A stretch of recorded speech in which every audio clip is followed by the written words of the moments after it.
हामिद मीर साहब, 13 तारीख को जलसा होना है, इससे पहले अहम इजलास है पीडीएम का 8 दिसंबर को। क्या यह मुमकिन है कि इस बात पर इत्तेफाक हो जाए कि असेंबलियों से इस्तीफा देना है? इस बात पर क्या इत्तेफाक हो सकता है? और क्या इस बात पर भी इत्तेफाक हो सकता है कि उन इस्तीफों का ऐलान 13 दिसंबर के जलसे में किया जाएगा? शहजाद इकबाल साहब, बहुत शुक्रिया। देखिए, दो चीजें बड़ी अहम है। पहली चीज तो ये अहम है कि इस्तीफों का ऑप्शन यकीनन मौजूद है और उस पर पीडीएम की जमातें गौर भी कर रही हैं। लेकिन जो 13 दिसंबर का जो जलसा है, इस जलसे में इस वक्त तमाम ऑपोजिशन की कोशिश ये है कि वहां पे अफरादी कुव्वत जो है उसका भरपूर तरीके से मुजाहरा किया जाए। ये जो इस्तीफों वाली बात है, तो इस पर आसिफ जरदारी साहब और नवाज शरीफ साहब के दरमियान जो पिछले कुछ दिनों में 3-4 दफा जो टेलीफोन पर तफसीली गुफ्तगू हुई है, और खास तौर पर जो परसों रात को उनकी तफसीली बातचीत हुई आपस में, तो उसमें इस्तीफों पर भी बात हुई है। और कल बिलावल साहब की और आसिफ जरदारी साहब की एक मीटिंग है, क्योंकि बिलावल साहब जो है उनका कोरोना का टेस्ट तो नेगेटिव आ चुका है, लेकिन अभी तक वो आइसोलेशन में है। उनकी अभी तक बाकायदा मीटिंग शुरू नहीं हुई।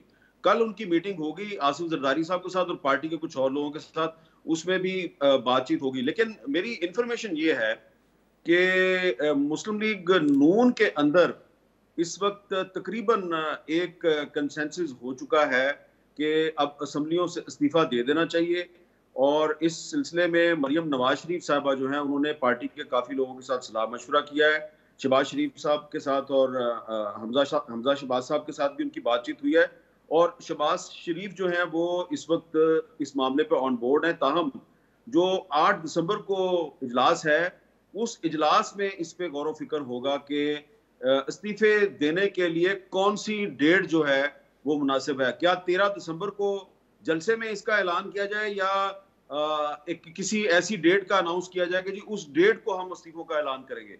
तो अभी इस पर फैसला होना बाकी है। लेकिन ये बात तय है कि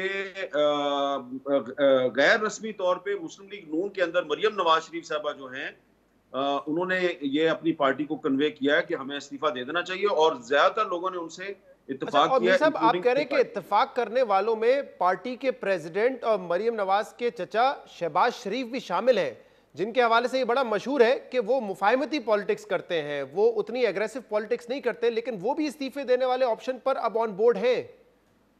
देखे ना, अब शहबाज शरीफ साहब ने इतनी मुफाहमत की पॉलिटिक्स की, इतनी मुफाहमत की पॉलिटिक्स की, क्या अब आखिर में ये हुआ कि जिनके साथ वो मुफाहमत चाहते थे, उन्होंने नवाज शरीफ साहब को कह दिया जनाब के शहबाज शरीफ साहब तो चाहते थे कि आपको रिलीज ही ना किया जाए। तो यहाँ से फिर शहबाज शरीफ साहब जो है वो अब क्या मुफाहमत की बात करें, क्योंकि जिनके साथ वो मुफाहमत की बात करते थे, उन्हीं के जो रिप्रेजेंटेटिव थे जुबैर साहब, उनको जो कहा गया शहबाज शरीफ साहब के बारे में, तो उसके बाद तो मुफाहमत खत्म हो गई ना। तो अब शहबाज शरीफ साहब जो है वो यकीनन वो एक धीमे मिजाज के आदमी है, लेकिन उनकी जो मरियम नवाज शरीफ के साथ जो आखिरी परसों जो गुफ्तगू हुई है, और उसमें हमजा भी मौजूद थे, तो उसमें तो ये तय हुआ कि अब जो भी फैसला करना है वो फैसला जो है वो पीडीएम ने करना है। लेकिन मुस्लिम लीग नून के अंदर एक कंसेंसस बन चुका है। लेकिन एक चीज बड़ी अहम है कि पीपल्स पार्टी जो है वो उसने अभी ये फैसला करना है, और पीपल्स पार्टी जो है वो तकरीबन इस पर कौमी असम्बली से इस्तीफों पर तैयार हो चुकी है। सिंध असम्बली से वो इस्तीफे नहीं देगी। लेकिन इस पर एक और अहम बात यह है कि आसिफ जरदारी साहब को इस सारे मामले से रोकने की कोशिश भी की जा रही है।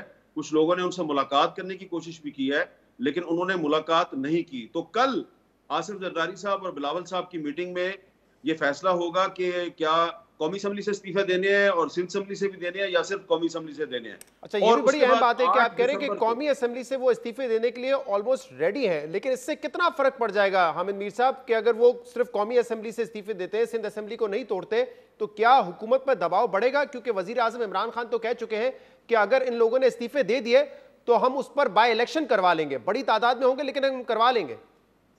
ये आप वो बिल्कुल ये कह चुके हैं, लेकिन ये एक्चुअली फार्मूला जो है ये पीटीआई का फार्मूला है। जब आपको याद होगा कि 2014 में पाकिस्तान तहरीक इंसाफ के जो एमएनएस थे, उन्होंने इस्तीफे दिए थे, लेकिन उन्होंने खैबर पख्तूनख्वा से इस्तीफे नहीं दिए थे।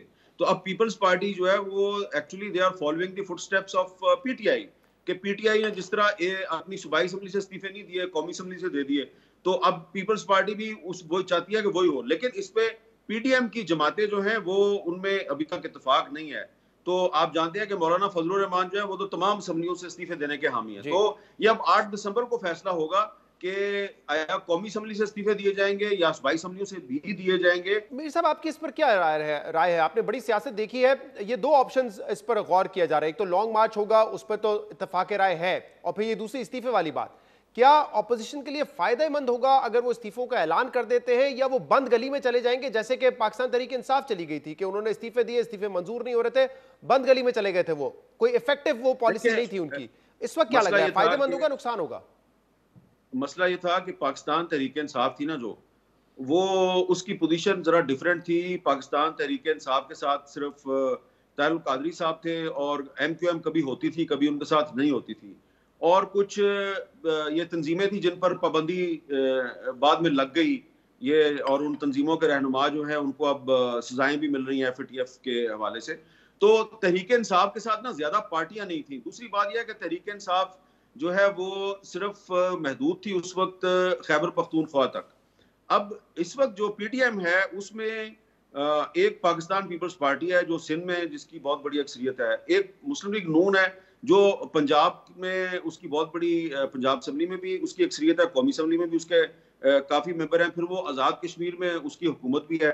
उसके अलावा JUIF है जिसके पास कौमी असम्बली में भी 13-14 सीटें हैं, और बलोचिस्तान असम्बली में वो बहुत बड़ी कुव्वत है। फिर उसमें BNP मैंगल है जो कि बलोचिस्तान असम्बली में एक बहुत बड़ी कुव्वत है। तो बड़ा फर्क है, लेकिन ये बात दुरुस्त है कि ऑपोजिशन जो है उसके लिए ये एक बहुत अहम फैसला है। ठीक है मीर साहब, एक आखिरी सवाल कि अगर ये लॉन्ग मार्च होता है, इमरान खान तो कहते हैं कि मैं इस्तीफा नहीं दूंगा, और आपको पता है कि बाय नेचर चाहे उन्होंने क्रिकेट खेली या सियासत की, वो पीछे हटने वालों में से नहीं है। आपके ख्याल में क्या मामला तसादुम की तरफ ही जाएगा, या कोई ऑप्शन है कि मुज़ाकरात हो और इस मसले का कोई हल निकाला जाए बातचीत के जरिए?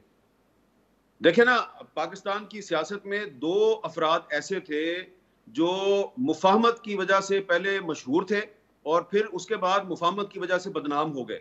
तो ये जो उनका मशहूरी से बदनामी तक का सफर है ये बड़ा अहम है। और ये दो अफराद कौन है? एक आसिफ जरदारी साहब मुफाहमत की वजह से मशहूर थे, और एक शहबाज शरीफ साहब मुफाहमत की वजह से मशहूर थे। अब दोनों जो है उनकी मुफाहमत की पॉलिसी दोनों की नाकाम हो गई, तो अब वो मशहूरी से बदनामी की तरफ आ गए हैं। तो अब अगर मैं समझता हूं कि आसिफ जरदारी और शहबाज शरीफ जैसे दो आदमी जो पहले सिंबल समझे जाते थे रिकॉन्सिलिएशन की पॉलिटिक्स के, तो वो भी अब अगर मौलाना फजलुर रहमान और नवाज शरीफ के हम ख्याल बनते जा रहे हैं, तो इसमें कसूर किसका है? ये आप सोचने की बात है कि कसूर किसका है। और दोबारा मैं आपको ये बता दूं कि मरियम नवाज शरीफ साहबा ने इसकी तस्दीक की है कि जो असम्बलियों से इस्तीफे का मामला है इस पर शहबाज शरीफ साहब उनसे इत्तेफाक करते हैं। आप ये समझें कि मरियम नवाज शरीफ साहबा से मेरी बात हुई है। अच्छा, ठीक है, right from the horses mouth. बहुत बहुत शुक्रिया।